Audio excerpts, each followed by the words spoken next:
Peace and love. My name is Devine Carama. I am a hip hop artist, but I'm also the director of One Lexington, which is a violence prevention organization. And we are here today to have a tough but much needed conversation on domestic violence. I mean, it is clear that we cannot keep expecting women to solve this problem and have this conversation amongst themselves. Yes, men are victims of domestic violence as well, but when you look at the dynamics, the abuse overall is a little bit more severe when we talk about women. It is oftentimes more fatal. The societal response is a little different and the impact is different. I mean, it's almost like asking a person of color to solve racism, right? And so I just think us as men need to step up and we need to have this much needed conversation. And we got a lot of real men that's gonna join us throughout the next few weeks to have this conversation. This series is produced for the City of Lexington's It's Time initiative. It is called The Good Guy Guide, and it is not because I or any of our guests are perfect men by any stretch of the imagination, but it's just about pushing and perfecting ourselves to be better each and every day. And so, everybody, welcome to The Good Guy Guide. Let's get started. I am excited to be joined today by Victor Rivera and Caelin Wilhoite. Victor is the co-founder and CEO of Roaring Brook Recovery here in Lexington, where humility, service drives every single decision, right? And Caelin, basketball player, Midway University. Yes, sir. What that jump shot looking like? It's nice. Yeah, we want to test you out. I'll test you out. Yeah. Welcome, guys. Thank you. I'm glad you're here. We're going to have a good conversation, Absolutely. but we're going to keep it real, right? Yes, sir. So let's start off with this question. When you hear the phrase, and we probably all heard it growing up and probably still hear it to a certain degree, but when you hear people say, yo, you need to man up, or you need to be a man, what does that mean to you? And either one of you can go first. When you hear that, what does it mean, Caelin? Well, I think the general term is toughen up. It's kind of related to that in a way. Okay. Which my meaning of it, if it was related to me, I would say build a resilience with everything. You know, I want to be more resilient, but also be more aware with it as well. Okay. I don't want to lose the awareness with the ability to grow with that. Okay. Toughness. Okay. So. I like that. I'm going to challenge you on something, but I'm going to go to my brother over here. I got a follow-up question for you, okay? What about you? I wish that's what it meant to me at that age. Man. Square up. That part. Right? Yeah. Square up. That's Man up. Square up. Toughen up. Mm-hmm. Yeah. Need to show up, right? Yeah. In a way that when I was younger, I was brought up to believe that, you know, men didn't show emotion, that we needed to be the protectors. Mm-hmm. And to me, protect meant square up. Like, let's, Yeah. what is it that is coming at us that we need to take down? And, Yeah. Yeah. you know, obviously over the years and through personal experiences and challenges, that has changed more in line with what you're talking about.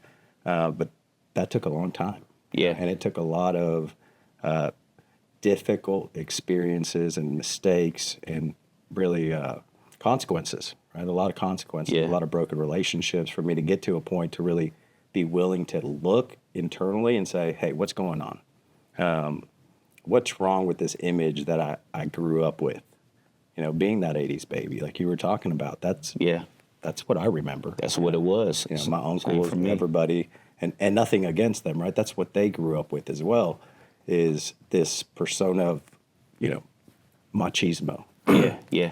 Come from a Hispanic household, you know, showing any type of weakness was just not allowed. So yeah, being emotional, not that I was not emotional, but it definitely was not something that was acceptable. It was something that brought up shame within myself when I was, right? When I showed weakness, it brought shame. And that was all internal, but definitely played out in my life. So let me ask you this before I get back to Caelin, because you said something interesting, right? Of course, we had emotions, right? Before I kind of explain what, you know, man up means to me, I had one follow-up question for you because you said something real interesting. You said that, yes, we had emotions, but you couldn't really show it, right?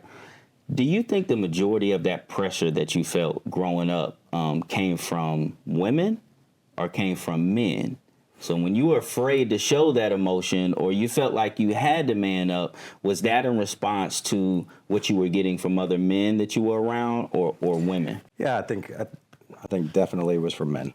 Yeah. You know, that Hispanic machismo was something that, you know, that played out in my life, that cultural, you know, and obviously that's evolved. I've seen that evolve within my family today, with, you know, my aunts and uncles and cousins and all that. But growing up, that, you know, that was it. It was toughen up. Hey, get up off the ground. You know, we don't cry. Yeah. We don't show that. So, you know, that it took a long time for me to get to a point where, you know, not that I didn't cry, but to be okay with it, right? To be That's okay right. with showing it. That's right. different. There was a big difference for me to be comfortable in my own skin, and I'm talking well beyond your age, right? To get to a point where I was ready to do that. Yeah. I think for me, my experiences echo yours. And I think the interesting thing that you talked about, which I agree with, the majority of that pressure to man up, be a man, came from my friends, maybe my brother, other men in my family, within the community. But as I've gotten older, I've realized that it has been the women in my life that have had to bear the brunt of me trying to prove myself to other men. Right? Absolutely. It's men who have pushed me to at points and times in my early life to kind of have this toxic nature about me that women in my life have had to pay for. So that's interesting. For me, man, it's the same. Growing up, you know how it is. Being tough, being a man. There was almost this template of what a man was, and anything that deviated from that, people would question your manhood, maybe even your sexuality, right? Just if you didn't fit in this very narrow box. This was my follow-up question for you, because I'm always curious when I'm talking to the young cats. You have a very mature viewpoint of what a man is, especially for your age, from what we come from. Do you think that is just part of what was instilled in you from your family or maybe your generation? I mean, what is it? Because you're only 22, right? Yeah, I'm 22. You know what I mean? I'm telling you. A couple weeks, I'll be twice your age. Yeah, I Be my mean, 44th birthday. But no, is that just values? Do you think your generation's a little different? Where does that come from? I was more sensitive as a kid. After I grew up and later on with that, I noticed it more and more. And I always wanted to build that resilience, but have the cognitivity of being able to understand everything else around me. You know, I didn't want to lose the ability to understand others while building a toughness to everything going on with me in my life. So. Yeah, I had mentioned in a previous conversation with some brothers of mine that I was also a little bit on I don't even like to say soft, because that has a negative connotation, but I was a little on the softer side. Like, I wasn't the guy that wanted to be out there getting into the wars, getting into the fights. Yeah. And I used to kind of see my parents, what I thought was kind of this healthy balance. And I think I had great parents. I think I had a great upbringing, but it was also very stereotypical. You know, my dad was like, all right, you need to man up, right? And my mom was like, you know, leave him alone. He's fine the way he is, right? Yeah. But I felt at the time that was healthy, though, because I don't think my dad was trying to be toxic. I think he was trying to prepare me as a young black boy what is to come or potentially to come in this world. And he knew I had to have tough skin and there would be some battles ahead, right? And so my next question to you all is, obviously you have an evolved perspective when it comes to being a man. Obviously you and I have grown from where we were 20 years ago.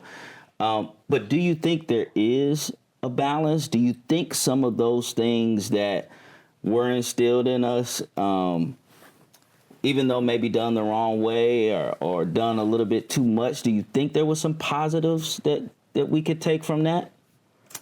Yeah, I don't think anything's always just completely negative. Sure.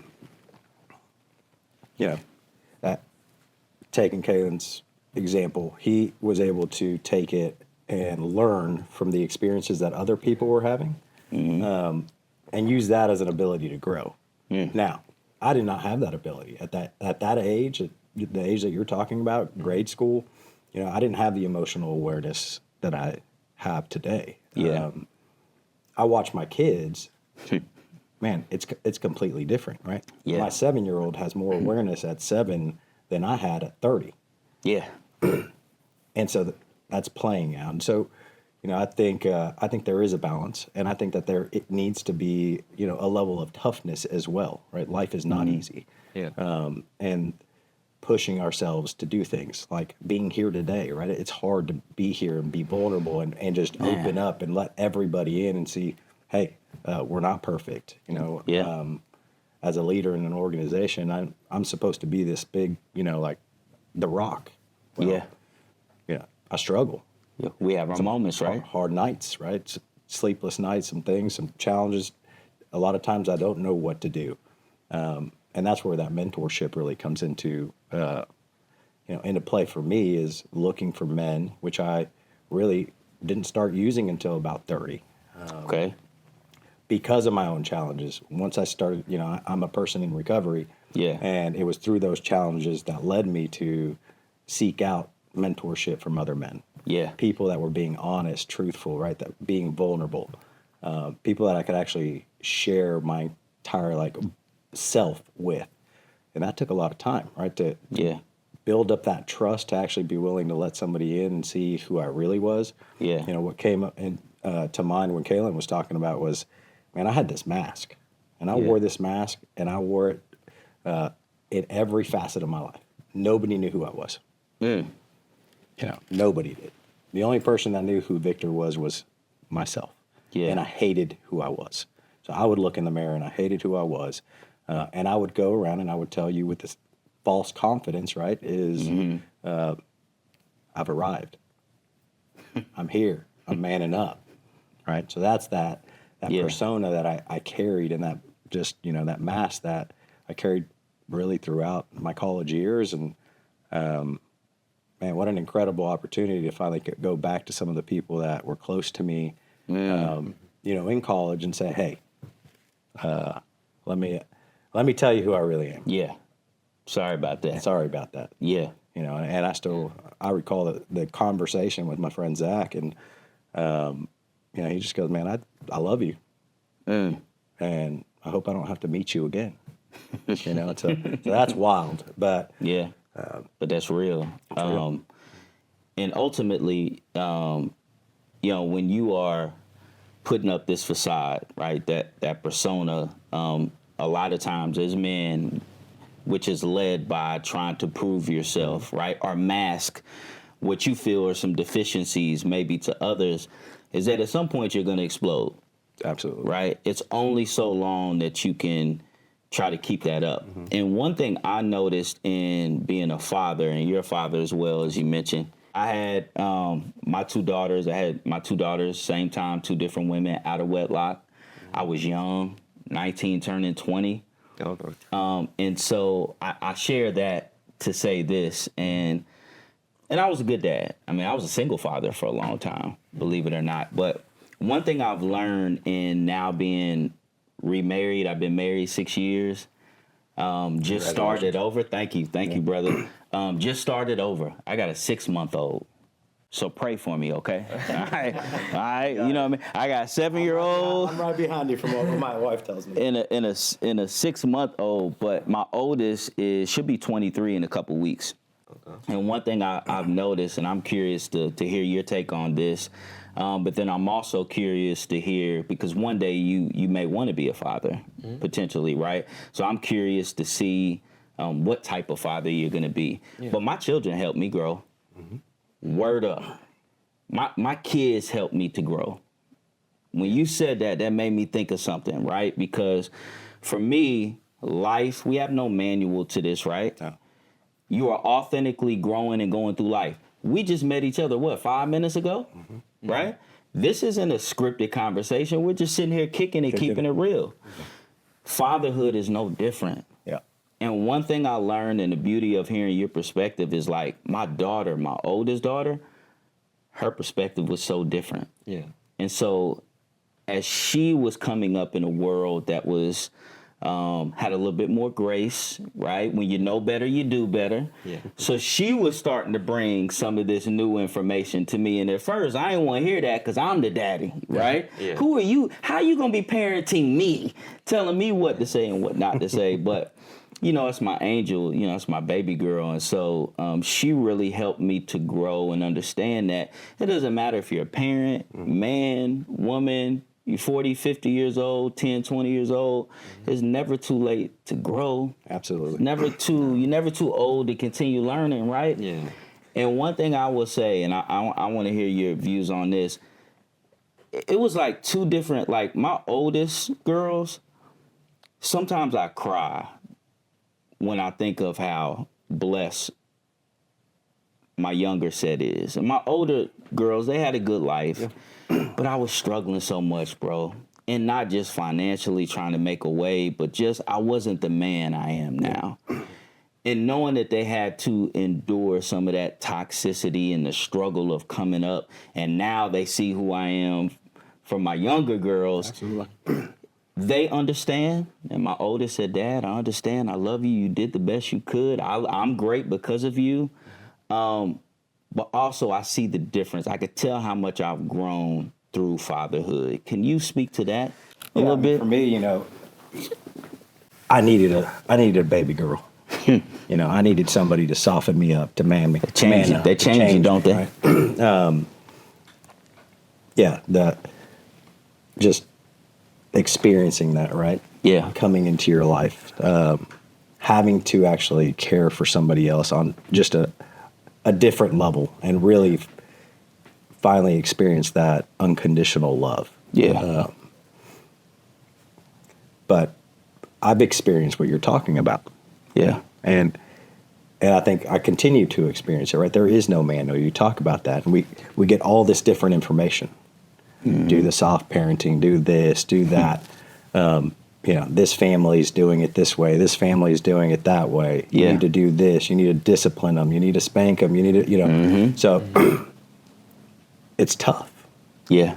Especially coming from a family where it wasn't a healthy environment. Yeah. Right. They did the best they could, just like we are. That's right. So I don't hold it against them, but they struggled. Yeah. And that's the mold that I have going into this relationship. My wife, same thing. She grew up, you know, with a father that's incarcerated, with a mother that's not in the picture, grandmother that took her in. So as a relationship, we don't really have a really good foundation of, hey, here's the script that we're going to take and be really good parents. So there's a lot of difficulty when it comes to raising that child. And, you know, for me, some guilt, right? Some guilt on how I treated my first child versus how I'm treating my second. Yeah. Right? And being able to see, especially what I do today, being able to see kind of those little hints of things that she's carrying. Come on. Yeah. Some of that effects of this trauma. And it's small trauma, but trauma's trauma. Yeah, that's right. Right. And how it impacts people. And how it impacts her. I mean, I can see with my daughters, as soon as they experience something, they carry it from that point forward. I mean, what a blessing to not know, right? To not have experienced trauma or anything negative. I mean, you're just so free. So I'm working through making those things right with my 7-year-old. Yeah. And the benefits for my 3-year-old is we've already made those mistakes, so we're not making those now. That's right. But all we can do is continue to grow. Yeah. You know? Yeah. Continue to learn, continue to surround ourselves with men who are doing it right. And that's what I look for. I look for people that aren't talking the talk, but are walking it, right? That are actually taking action. Because I grew up around plenty of people that told me what I needed to be. Mm-hmm. And then as soon as they left church that day, went and did the complete opposite. Come on. Yeah. Yep. When you think about being a man, right? Are there roles responsibilities, even attributes that a man is supposed to have in 2024. Okay? A man. Not a woman. I'm a man. Yeah. There's a certain way they're supposed to carry themselves, certain things they're supposed to do around the house, within society. What is a man's role, attributes in 2024? This is talking about my house, right? Yeah. That's all we can do, right? And my own experience in my own house and in my marriage, and that is, we definitely have roles that are different, and that we're better at, that we excel at. It doesn't mean that I can't help in any one of those roles, but there are things that my wife is inherently better at, than I am. Yeah. She is, I am that protector, and I'd like to say, I'm the only, or at least the way I grew up, right, that I need to be the caregiver and the person that brings in the money and takes care of the family. The truth is that she plays just as big a role in that today as well. Yeah. But you know what? We've had these conversations where she inherently wants to be around the kids more. Yeah. To be that light in their, in their life and guiding them. And that sometimes takes her taking a step back from working. I got you. And that's something that she's chosen to do. Right? Yeah. Not something that I've pushed on her in any way. But also, I play just as big a role as when she needs something, coming in and being that father, right? And being that person that takes over and have a support. And supports, right? And steps in to take the kids, to be with the kids. Now, I love it. Yeah. I love being around my daughters. Yeah. That's Me too. one of the biggest things, the biggest joys of my life is coming in the door. They're so happy to see you. It doesn't Smiling matter. faces. Smiling faces. That's right. But yeah, I don't think I can define exactly what those things are. But So here's what I hear. When you're talking about your household, it's not necessarily that you and your wife are saying, okay, here's the role for the woman, here's the role for the man.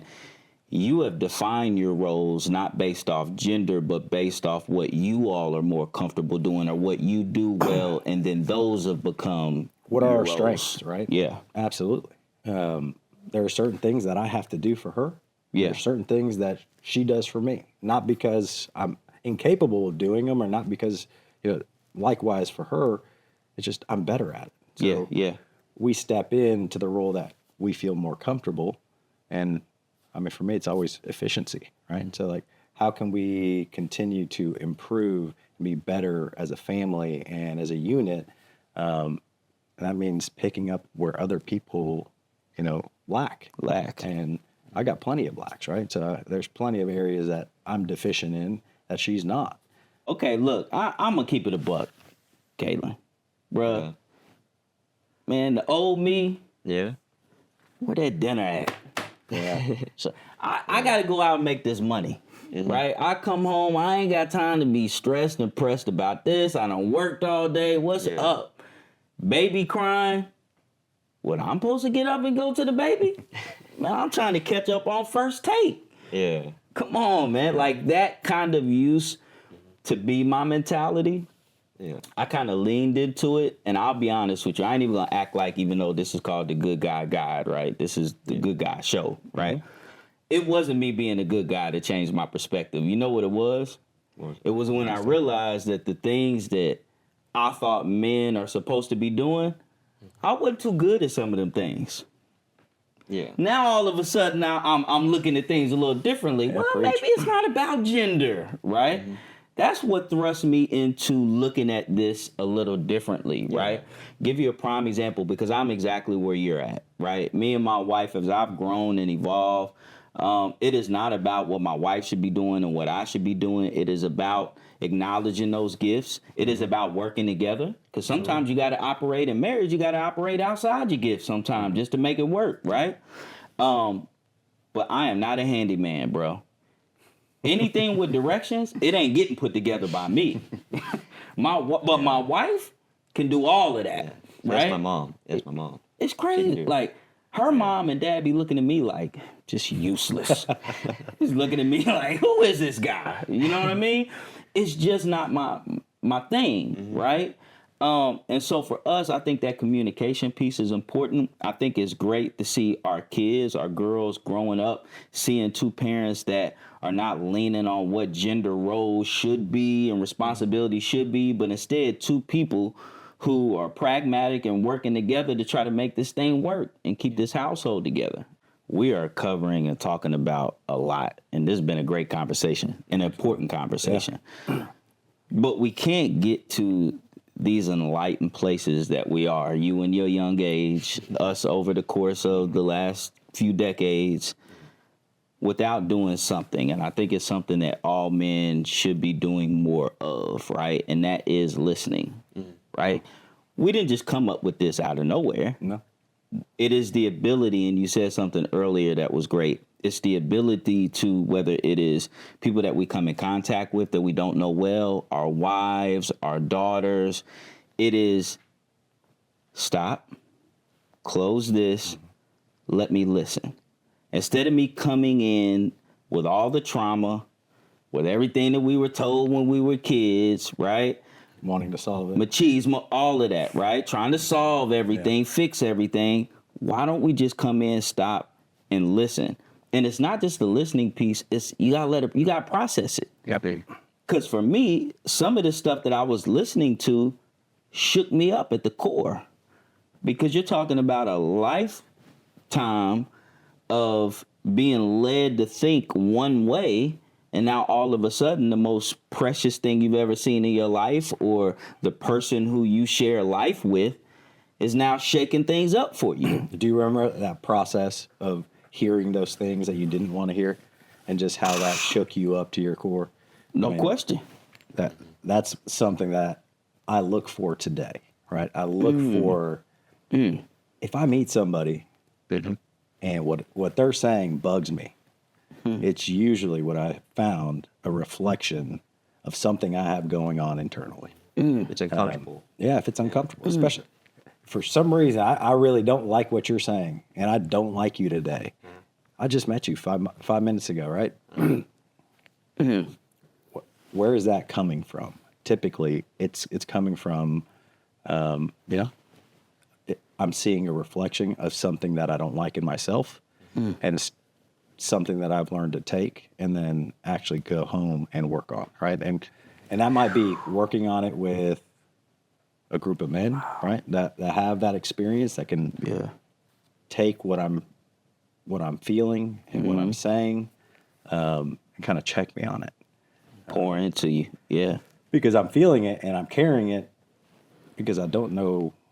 I don't know. I don't know what I don't know. It's that I haven't had that perspective shift yet. And so, that going through that learning process and being vulnerable with other men and actually taking those experiences and actually focusing on them instead of just letting them pass has been one of the biggest things that's helped me continue to grow. Conversations like this, right? Group conversations. Yeah. I'm gonna tell you how you just helped me grow. Because that is something, and I probably didn't realize it to the degree until you said that is something I still struggle with. I think it's something we all struggle with, but we have to continue to evolve, and so that's, that's a natural process that we have to go through. Some people never take the initiative to actually go work on those things. Yeah, and they carry that. Yeah, right, and that's whether it be trauma or it's just something that inherently is not right. But can we speak to the toxicity of the good guy? The guy, which I often find myself here, right? I always want to perfect the design and be better so I can acknowledge this openly, but I can say I struggle with it.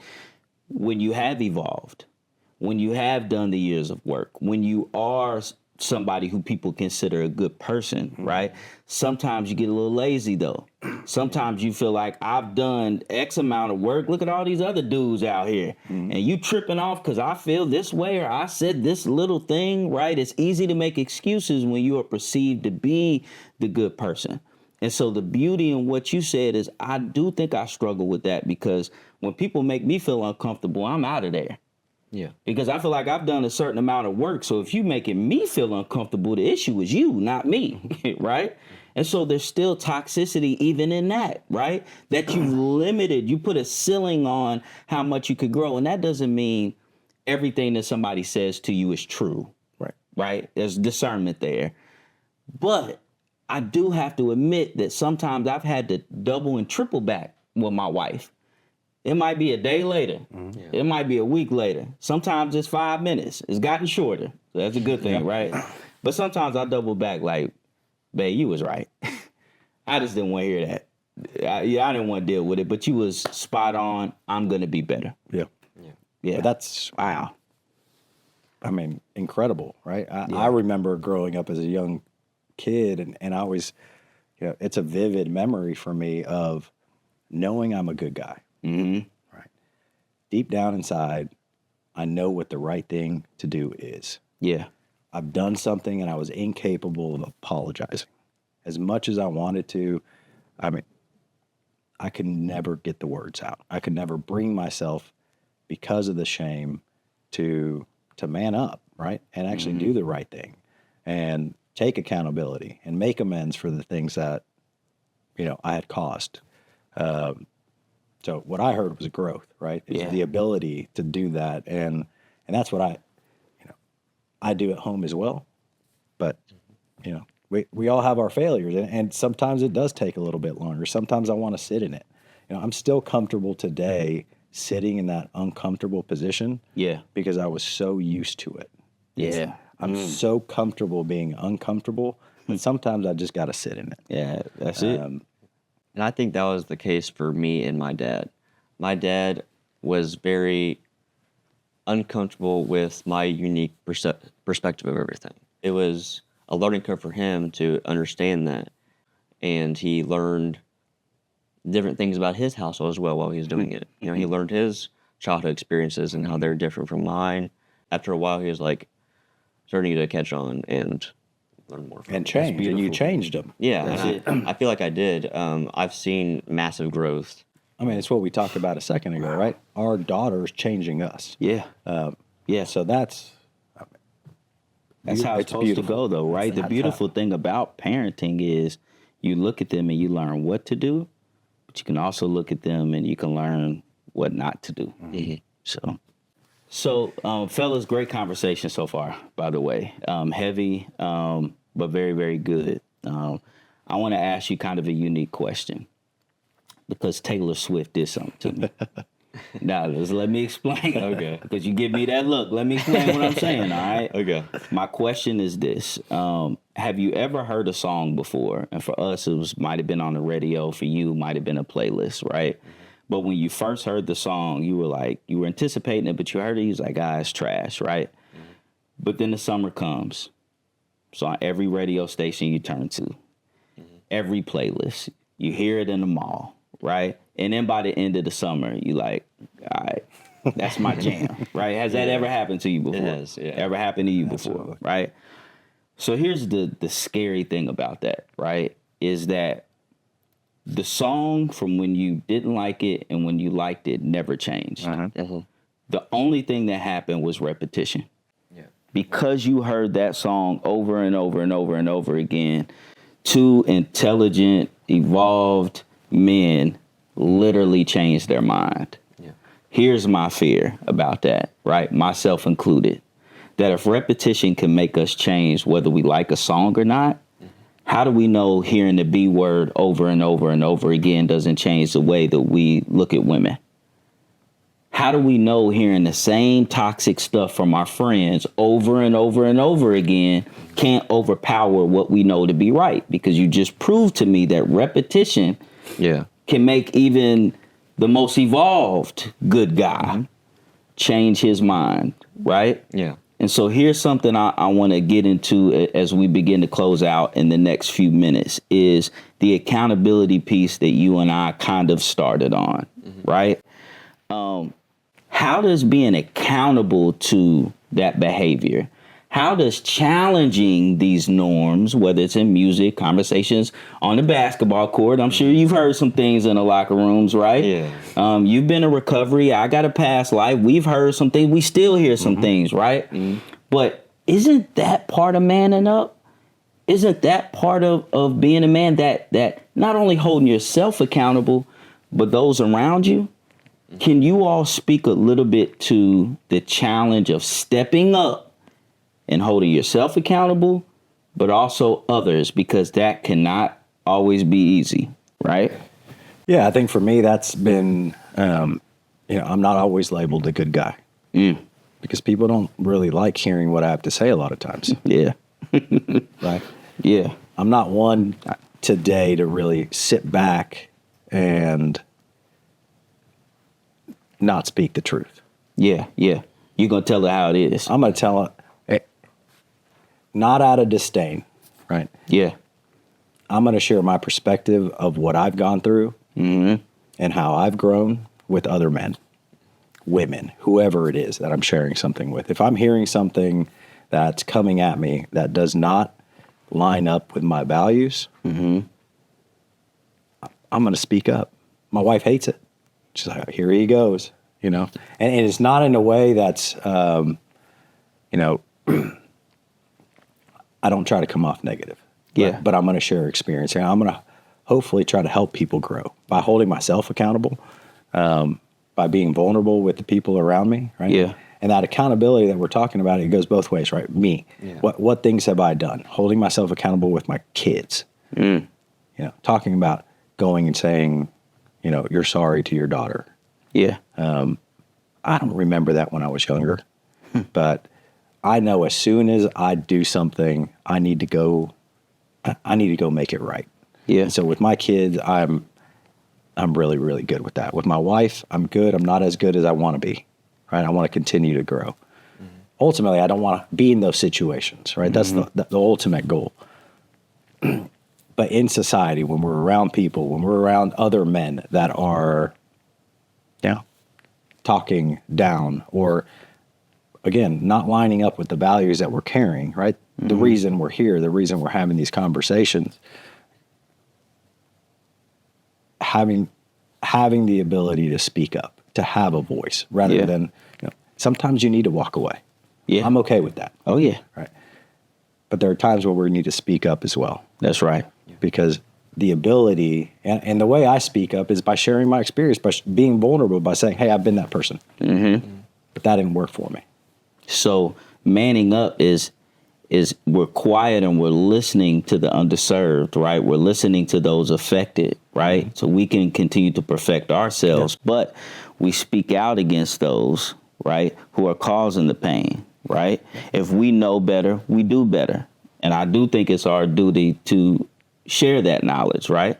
Not just keep it to ourselves. And to speak truth, right? To take that mask off that I talked about earlier. Yeah. To actually speak my own truth and what I'm seeing in you. If a friend comes to me and we're having this conversation, what good is it going to do for me to tell you what you want to hear? Come on. Yeah, if that ain't the way it shakes. Right. Sometimes it may be what you want to hear, but if it ain't, hey, I'm giving you the truth, right? And you're confiding in me, and I'm just going to tell you what you want to hear. Everything's okay. Now, she'll get over it. They'll get over it. That'd be all right. It'll be all right. This would be my thing.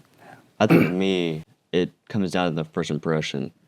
So let's say when I'm on the court or whatever, I want the first impression to be bluntly honest. I want people to see a certain benchmark of where I am and be someone that can stand up for people and help people. Yeah. And when they expect that, when they first run into me, after a while, they'll start to try to do that. They might learn from example. So I want to bring it back full circle, right? You talked about that change, and you're right, but we can be that change, right? And that's the reason we're here. That's it. And I experienced that, and I've seen it happen, and I see how us working with others and being vulnerable and sharing these experiences, they take that, not always, maybe in their own time. Plant a seed. But they take that, and then you start to see what happens in that friend group. You start to see what happens in other families. Yeah. And then those families learn, you know what, the only way that we were able to change was through vulnerability, through sharing our experiences, right? Not through, hey, behind closed doors, we're perfect, right? But that's what we're going to tell the world. Mm-hmm. We're not going to talk about what happens behind this, you know. So we are essentially, through conversations like this, kind of resetting the standard. So think 30, 40 years from now, when there's three men sitting here having a conversation, the way we talked about our upbringing, maybe they'll talk about this conversation and how it informed them, right? Yeah. I promise this isn't a flex, all right? Yeah. But you know I got to be on the He's about to flex on us. You get that, right? When somebody say that, oh, man. Whenever somebody go like this, yo, I don't mean any disrespect, but it's some disrespect coming. You know what I mean? No flex. But I did get to be on the Jennifer Hudson show one time, right? And when I was on the Jennifer Hudson show, she said something to me so simple. And it's on YouTube. You can go look at it, right? It was so simple, but it was like the final infinity stone. Maybe not the final one, but you get what I'm saying. It was the one that unlocked, right? Mm-hmm. I've done all this work just to try to be better for my girls, for my wife, even my mother, and just in the community, right? And I'm sitting there talking about a video that went viral where I'm talking to young boys about emotional intelligence, right? Not letting things bottle up, because if you do, your cup will overflow and it'll make a mess, right? Mm-hmm. And I'm sitting there and I'm talking and explaining it, and I'm like, because, you know, as young men, you know, they got to be careful. And she kind of stopped me, and you can see it in the video. And she said, no, as humans, right? As humans. A lot of what we talked about today has been framed in manhood, right? Yeah. But if we really are in search for that last infinity stone, you know what I mean? I think we got to frame this as just being good humans. Absolutely. Because I think that is what's helped us in our marriages. Mm-hmm. I no longer look at things at what a man is supposed to do, a woman is supposed to do. I just look at me and my wife as two good humans who want to love each other, who love our children, and want to try to make things work. Mm-hmm. And if we can try to figure that out as men, right, just being better humans first, you know what I'm saying? Yeah. I think it can, and it can collaboration. Help us shift. Yes. With other humans. Yes, right. Listening. Absolutely. You know what I mean? To other brothers. Spaces like this, definitely. So, well, look, let's do this, man. I know we're towards the end. We could probably kick it here all day. But me and him got to go play one-on-one later, so we got to get moving. Yeah. But here's what I want from you all, okay? I want you to think about a young man in middle school, right? Spent some time in school during COVID. His hormones are running crazy. He's listening to music. He got social media. He got TikTok. He got the phone. So that means he got everything, right? He's trying to navigate what it looks like to be a man in today's society, right? And everything we've talked about today, our upbringing to mistakes that we've made, things that we've learned, our evolution. I want you all to give that 12-year-old middle schooler, right, some advice. What do you want to leave with him? What do you want to tell him if he was sitting right here with us today? Maybe to help avoid pitfalls that you fell into, or maybe just to perfect your design and to go and be better. Yeah, I mean, I just think about, you know, what I wish, well, you know what I had to go back to tell myself, right, as a little kid, because I did that, you know, that inner child work. Yeah. Because I was broken, and that you're enough. Yeah. That you're unique for a reason. Yeah. That, you know, out of the 8 billion people in this world, nobody's like you, and that's okay. Carry that. It's okay to not know what you want to do right now. Yeah. But follow your heart. Yeah. Don't follow other people. Follow your heart, because it's in you. Yeah. You know how to be a man.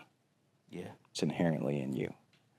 And find those people that you want to be like, that you're attracted to, and take pieces from them and learn from them. But don't try to be them, right? And don't measure yourself with where others are, because we really don't ever know what's going on. What's out there for what's us. Out there. That's right. Yeah. That's good. That's good. What Mine about would you, be- brother? Don't rush through everything. Don't, How old are you? I know. No, so Speak. just don't rush through everything. Yeah. It's not a race against anybody but yourself. And whether someone's further along in school or whatever you're doing, it doesn't matter. If you have the right mindset toward it and you have the right heart for it, the world will catch you up to everything you're doing. So Well said. Well said. I'll leave you with this. This is something that's always Drop a jewel played out, on us. man. You're exactly where you need to be. That's right. You're exactly where you need to be. And my advice would be to piggyback off that you talk about 8 billion people, right? Even when you get into DNA, fingerprints, like it's literally impossible for somebody else to be you. Like literally. Why would you give that up?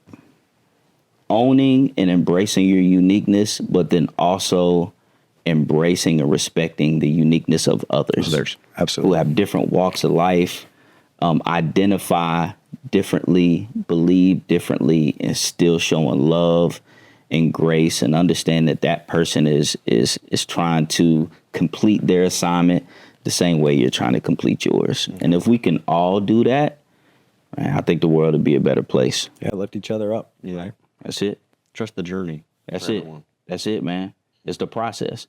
They say that all the time, right? You know, life isn't birth and death. Like, it's everything in between. Yeah. So you're embracing that process.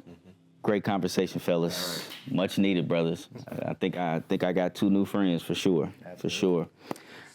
Thank you all for joining us for the Good Guy Guide. We hope this conversation sparks something in you, a new perspective, a call to action, or maybe just a reminder that we all have a role to play in creating a world where respect, equality, and kindness are the norms. Remember, changes start within each of us, so let's continue this conversation, challenge assumptions, and most importantly, let's be the change that we want to see. If you enjoyed today's episode, don't forget to subscribe, leave a review, share it with somebody who needs this message. Tune in next time as we dive even deeper into the issues that matter, bringing you more insights and stories to inspire positive action. Until then, stay informed, stay engaged, keep doing your part to make the world a better place.